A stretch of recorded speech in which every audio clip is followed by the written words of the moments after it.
I believe that entrepreneurship and capitalism is the best way to solve just about every problem in the world. I get plenty of pushback against this point from people who disagree.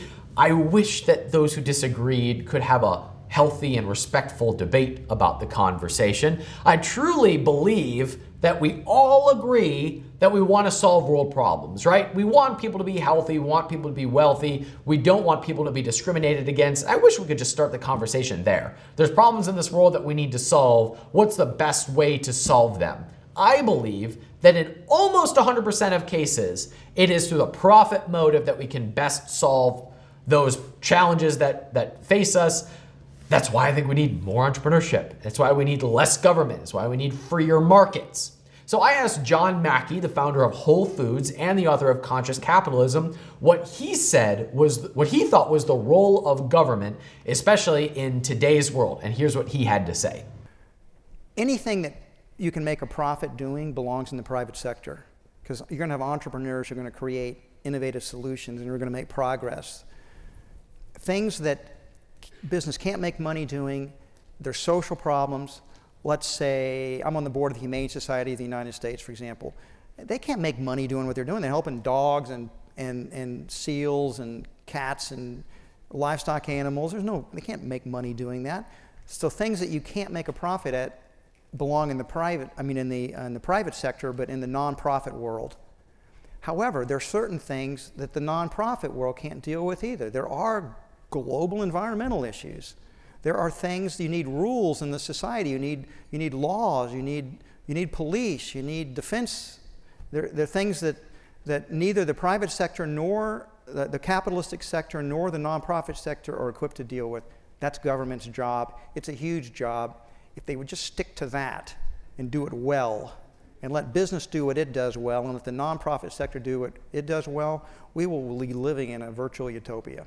So I thought it was interesting that John broke it into basically three groups. If something can be solved profitably, it should be done from government. If something can't be done profitably, it should be done through a nonprofit.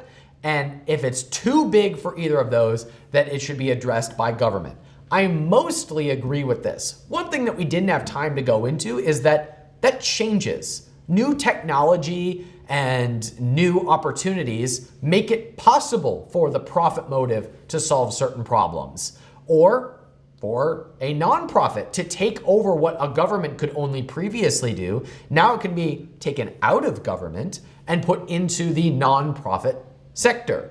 So we didn't talk about that, but if we assume that's true, which I think we all agree technology makes things easier and faster, right? And it opens up more opportunities. Well, if that is true, then we should be seeing less government and progressively less nonprofits, and then more into the for-profit sector, the private sector. But we tend to see the opposite because most people don't think that way. The tendency tends to be for more government, for people to say, why do we need the profit motive in this? Why can't we have a nonprofit do this? Why can't we have the government do this so it's more fair and equitable? Well, the reason for that is because things are sustainable when they're done via the profit motive.